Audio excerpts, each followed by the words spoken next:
welcome to the second video of probability. Today we will learn something about independent events. First, let's understand what is the multiplication theorem of probability. We learned in the previous video conditional probability of an event can be written as probability of intersection of those two events upon probability of an event which has already taken place. If I take P of F that side, so I can also say that P of E intersection F is P of F into P of E by F. So this can also extend to three events. If E intersection F intersection G you have to write, you can also say it is P of E into P of F by E into P of G by E intersection F, right? So it can also extend to four events, right? Now, what do you mean by the term independent events? Again, name से ही पता चल रहा है independent events का मतलब होता है ऐसे events जो एक दूसरे पे depend नहीं करते, मतलब they are independent of each other. जैसे आप coin को कितनी भी बार फेंकोगे तो हमेशा जो outcome है वो head और tail आएगी. तो अगर पहली बार मैंने coin को flip किया और outcome head या tail में से कोई आ रही है और second बार मैं coin को flip करूंगी तो भी हेड और टेल ही आएगी, वो पहले वाले पे डिपेंडेंट नहीं होगी कि पिछली बार क्या आया था उस पे डिपेंडेंट नहीं होगी. So the events are said to be independent events. So I can say by definition of this that for independent event can I say P of E by F is equal to P of E और P of F by E is equal to P of F, क्योंकि obviously वो एक दूसरे पे dependent नहीं है. सो that means अगर मुझे किसी दो इवेंट को इंडिपेंडेंट प्रूव करना है तो इसकी जगह P of E आ जाएगा. तो P of E intersection F is equal to P of E into P of F. Similarly तीन इवेंट्स को करना है, अगर मुझे इसको इंडिपेंडेंट करना है तो that is P of E into P of F into P of G, right? So that is how we prove that the events are independent. Let's move on to the next exercise. Exercise 13.2. First question is very simple. P of A given है, P of B given है. If A and B are independent, so given है कि A and B जो है A and B independent events है. So since A and B are independent, so P of A intersection B will be PA into PB. That is how you will find it out. So 3 by 5 into 1 by 5, यानी कि 3 by 25 is my answer, right? Let's move on to question number 2. Two cards are drawn at random without replacement. Without replacement word का बहुत important है, बहुत importance है इस question में. I will tell you how. From a pack of 52 playing cards, तो हमने दो cards draw करने हैं और क्वेश्चन कहता है विदाउट रिप्लेसमेंट.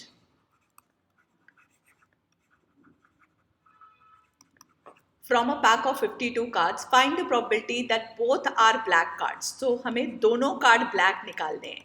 तो probability that the first card is black, आपको पता है टोटल कार्ड 52 होते हैं जो कि 26 में डिवाइडेड होते हैं. 26 रेड 26 ब्लैक, यानी कि फर्स्ट ब्लैक कार्ड आना इज 26 by 52, राइट चिल्ड्रन? अब वो विदाउट रिप्लेसमेंट है. विदाउट रिप्लेसमेंट मीन्स उस कार्ड को मैंने बाहर रख लिया, मैंने अंदर वापस नहीं डाला, रिप्लेस नहीं किया. That is the Hindi meaning of without replacement. तो यानी कि अब मेरे पास कितने ब्लैक कार्ड रह गए? 25 और टोटल कार्ड्स कितने रह गए? 51. सो this is the answer. Obviously आप सिंप्लीफाई कर ही सकते हो, ये 1/2 हो जाएगा और फिर आपका आंसर आ जाएगा. लेकिन अगर इस क्वेश्चन में मैंने कीवर्ड चेंज कर दिया, मैंने लिख दिया विद रिप्लेसमेंट, सो मेरा पूरा का पूरा आंसर का तरीका बदल जाएगा. So both have to be black cards with replacement. पहला वाला मैंने ब्लैक कार्ड निकाला, उसको देखा और मैंने उसे वापस रख दिया, यानी कि अब भी मेरे पास 26 ब्लैक कार्ड ही हैं. So that is how a single word can make a difference.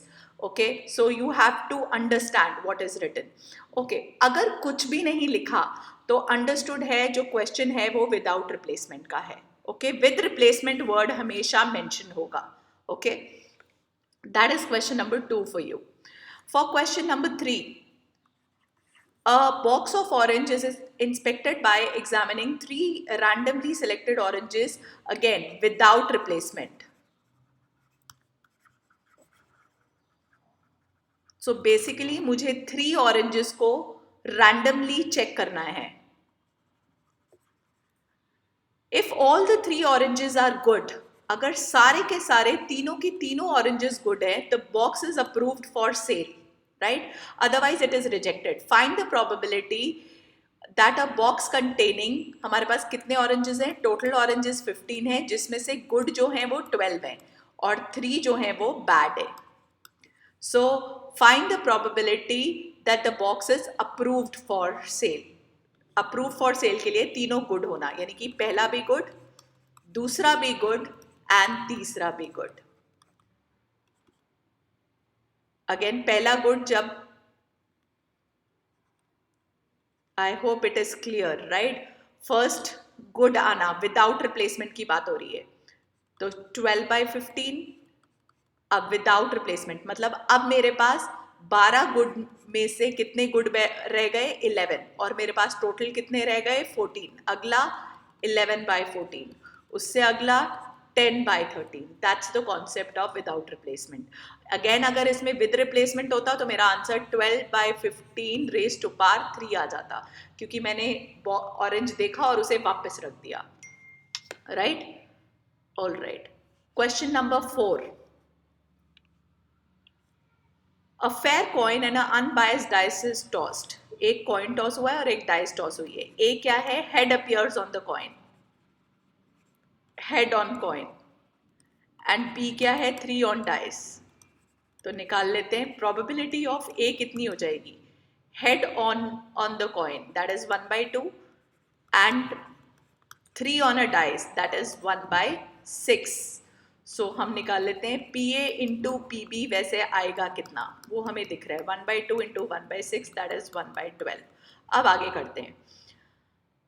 Check whether A and B are independent. तो A and B, so P of A intersection B निकालना है. मतलब मैंने एक ऐसा सैम्पल स्पेस है जिसमें पहले मैंने कॉइन को थ्रो किया है, तो हेड टेल, तो फिर हेड के साथ 1 और टोटल हेड के साथ 6 पॉसिबल आउटकम. सिमिलरली टेल के साथ 1 और टेल के साथ 6 पॉसिबल आउटकम्स. अब हेड भी, इसका मतलब क्या होता है? एंड मतलब हेड भी आना चाहिए एंड उस पे डाइस पे 3 भी आना चाहिए. तो वो तो एक ही पॉसिबल आउटकम्स है. टोटल आउटकम्स कितने हैं? 6 + 6 12. तो चेक करिए क्या ये और ये इक्वल है? Yes. P of A intersection B is equal to PA into PB. So yes, they are independent event. All right, that's question number 4 for you. Let's talk about question number 5. A dice is marked 1, 2, 3 in red and 4, 5, 6 in green. A is an event that A number is even. Even number आना probable आपको दिख रहा है. So P of A is 3/6. B क्या है? B is the event, number is red.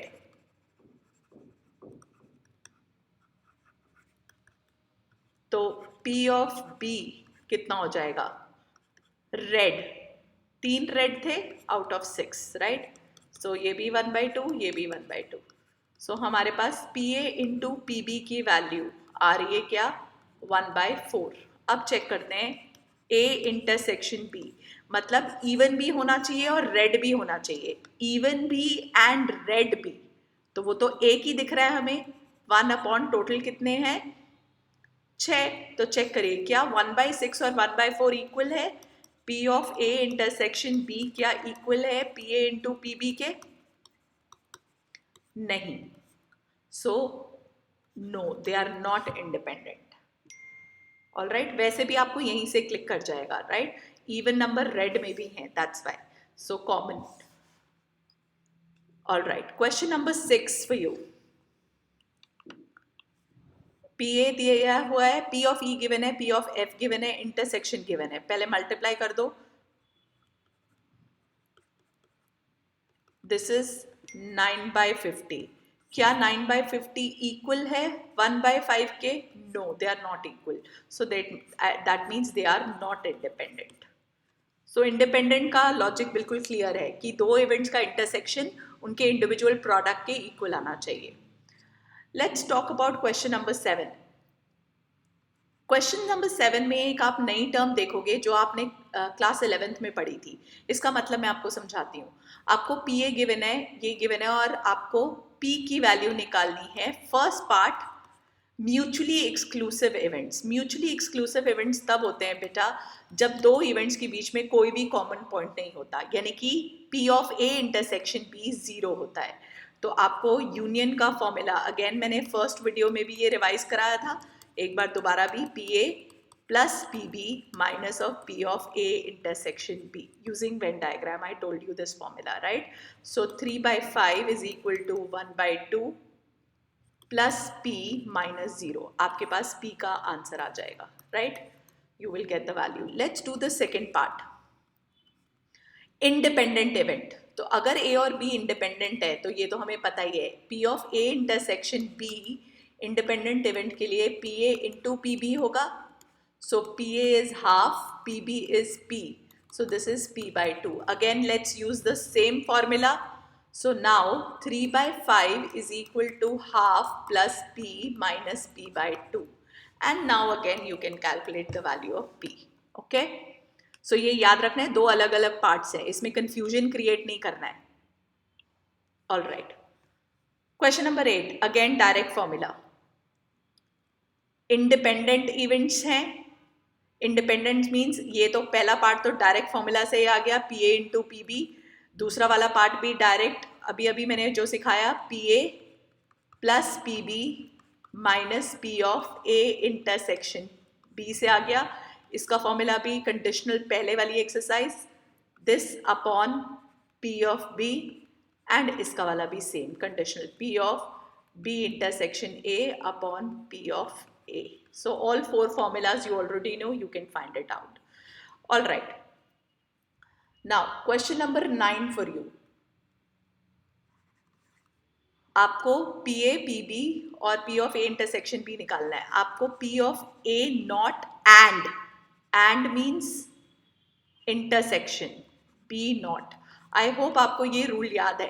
This is P of A union B का complement. क्या actually class 11th में आपने रूल पढ़ा था कि अगर मैं इस लाइन को ब्रेक कर दूं तो ये साइन चेंज हो जाता है. Break the line, change the sign. So intersection changes to union. So that is how I have got this. And you know this कि P of A union B का complement क्या होगा, 1 में से subtract कर दोगे, राइट? सो आपको इसमें से आप P of A union B तो निकाल ही सकते हो, जो फॉर्मूला आपने यहाँ यूज किया था, right? P A plus P B minus P of A intersection B. इस वाले से ये आ गया, उसको 1 में से सब्ट्रैक्ट कर दिया, आपके पास आंसर आ गया, right? That is question number 9 for you. 10, P A given है, पी बी गिवन है. अब उन्होंने बोला है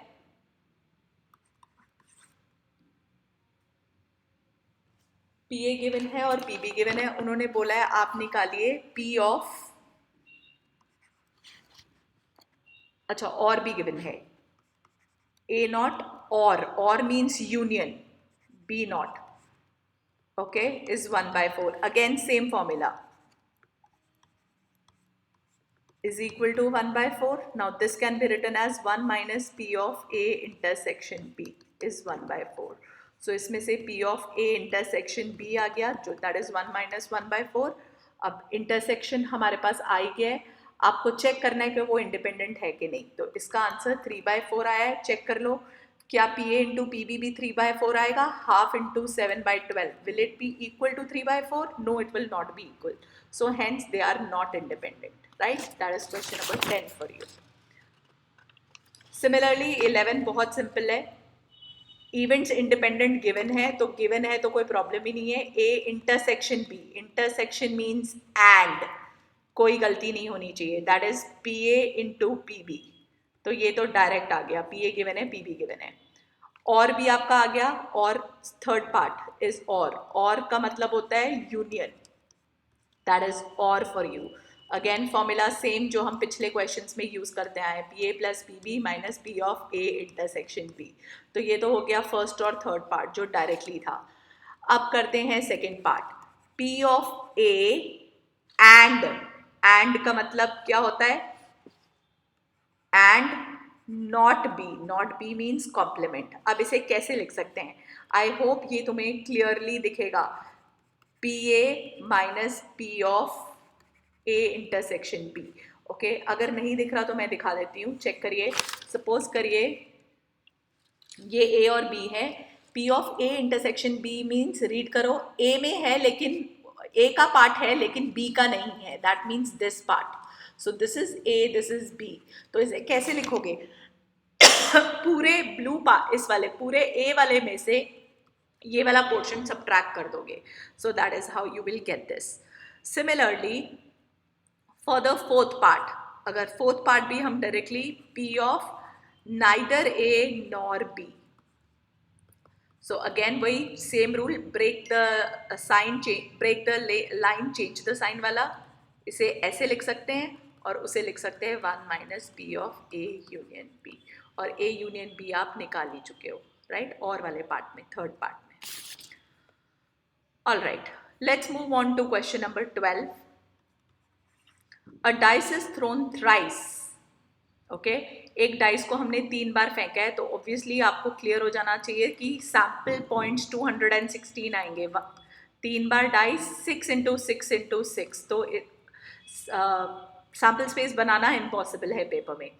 find the probability of getting at least odd, getting an odd number at least 1. Probability of getting odd number at least 1 once, मतलब या तो पहली बार odd आ गया, अगली बार कोई भी नंबर आया, या किसी भी बार, मतलब odd नंबर एक बार आया फिर कोई भी आया, या 2 बार odd नंबर आया, या 3 बार odd नंबर आया, या हम ऐसे भी तो लिख सकते हैं 1 माइनस सारे के सारे इवन नंबर आए, even. So what is the probability of getting even number? अगर एक डाइस को 3 बार फेंकोगे तो इवन नंबर आने की प्रोबेबिलिटी क्या होती है? जब आपने डाइस को फेंका 3/6, दूसरी बार भी 3/6 क्योंकि इंडिपेंडेंट है, तीसरी बार भी 3/6। So you will get your answer, right children?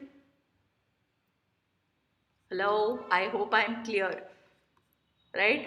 1/2, 1/2, 1/2, right? So 2 2s are 4, 2s are 8. So that is 7/8 for you, right? That is how you will do. Question number 13 for you. 2 balls are drawn at random with replacement from a bag containing 10 black and 8 red balls. 2 balls draw करनी है with replacement. First, both are red. So 8/18 into with replacement है तो याद रखना है same number रहेगा second बार में भी, 8/18. First is black and the second is red. First is black मतलब 8/18 and the second is, sorry, 8 मतलब 10, sorry, 10/18 into second is red, that is 8/18 because with replacement है. Third, one of them is black and the other is red, so black red plus red black. तो यहाँ पे ये गलती maximum बच्चे करते हैं. उसने बोला one of them is black and other is red, उसने ये नहीं बताया कि ऑर्डर क्या होना चाहिए, तो इसीलिए इसमें हमने दोनों केसेस लेने हैं. सो 10/18 इंटू 8/18 प्लस पहली बॉल रेड आना, यानी कि 8/18 इंटू 10/18. यहाँ इन शॉर्ट आप इसको ट्वाइस भी कर सकते हो, बात एक ही हुई. क्वेश्चन नंबर 14 अगेन हॉट्स है, इसमें भी एक गलती होती है, I will tell you that also. Probability of solving specific problem by A and B independently. A problem solve करता है, प्रोबेबिलिटी ये है, बी प्रॉब्लम सॉल्व करती है, प्रोबेबिलिटी ये है. If both of them are trying to solve the problem independently, find the probability that the problem is solved. पहले निकाल लेते हैं कि अगर प्रॉब्लम ना सॉल्व हो तो क्या प्रोबेबिलिटी है. तो ये आ जाएगा 1 minus A, right, P of A. Similarly ये भी आ जाएगा, बी से सॉल्व ना होना 1 माइनस 1/3 यानी कि 2/3, क्योंकि कॉम्प्लीमेंट्री इवेंट्स है. आपको पता होना चाहिए P A plus P of A bar is equal to 1, right children. So अब question number 1, problem is solved. तो कैसे प्रॉब्लम सॉल्व होगी? हो सकता है ए ने करी, बी ने नहीं करी, या बी ने कर दी लेकिन ए ने ना करी हो, या ए और बी दोनों ने कर दी हो, right. All right, this is how the problem will get solved. अब सेकेंड पार्ट, आपको सबका वो पता ही है आंसर, तो आप पुट कर सकते हो directly. Exactly one of them solves a problem. One of them solves a problem means एक ही जना करता है, तो सिर्फ ये 2 केसेस आएंगे सेकेंड पार्ट में. पी ऑफ ए ने करी, बी ने नहीं करी, प्लस पी ऑफ बी ने करी लेकिन ए ने नहीं करी. That is the second part. So this is the mistake which happens. Children forget. वो पता है क्या करते हैं? Directly P of A problem solve by A, problem solve by B. उन्होंने ये नहीं देखा कि दोनों लोग problem solve कर रहे हैं. तो problem solving का जो ऑर्डर है वो क्या हो सकता है? हो सकता है प्रॉब्लम थोड़ी डिफिकल्ट है तो एक ही जना कर पाया है, तो ये हो गया. हो सकता है प्रॉब्लम बहुत आसान हो तो वो दोनों जने. तो इसीलिए फर्स्ट केस में 3 केसेस आएंगे और exactly one of them solves में सिर्फ 2 cases.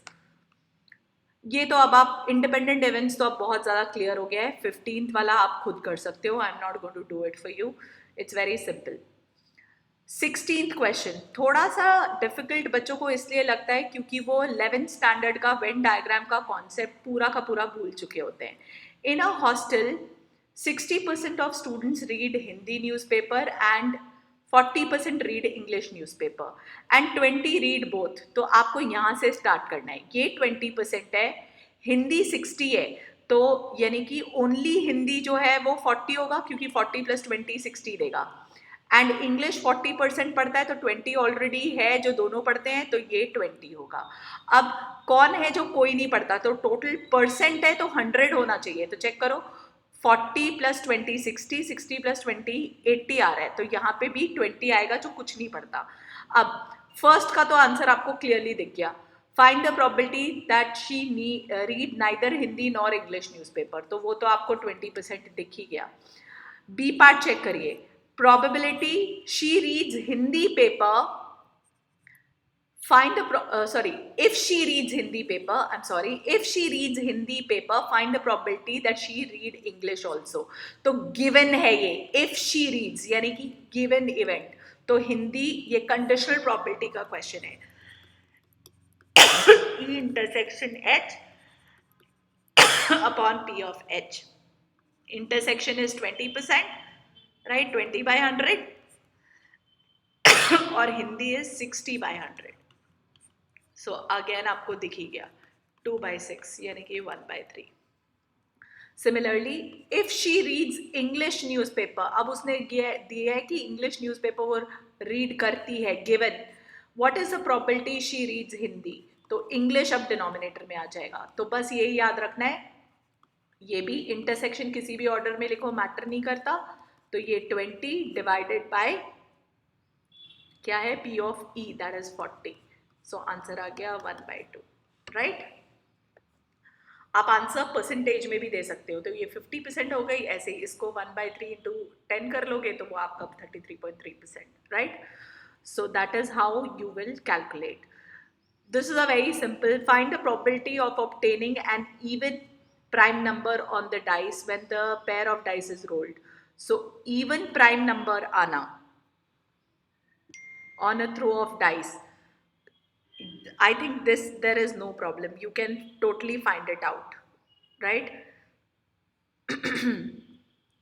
2 events will be independent if they are मैंने आपको क्लियरली बताया म्यूचुअली एक्सक्लूसिव और इंडिपेंडेंट सेम नहीं होते। इंडिपेंडेंट मीन्स एक दूसरे के साथ डिपेंडेंट नहीं होना, लेकिन इनके बीच में कॉमन पॉइंट हो सकता है। जैसे कॉइन को 2 बार टॉस करो तो वो इंडिपेंडेंट है क्योंकि पहले में भी हेड टेल आता है, दूसरे में भी हेड टेल आता है।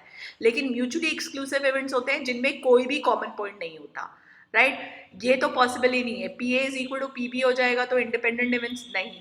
This is for only for complementary events. तो बचा क्या ये, इसे कैसे करोगे, चेक करो। this can be written as into का sign, right? P of A complement B complement, which can be 1 minus P of A into 1 minus P of B. तो यानी कि अगर A और B इंडिपेंडेंट इवेंट्स हैं तो A dash B dash भी independent events होंगे. So that is how you will find out your answer. Okay.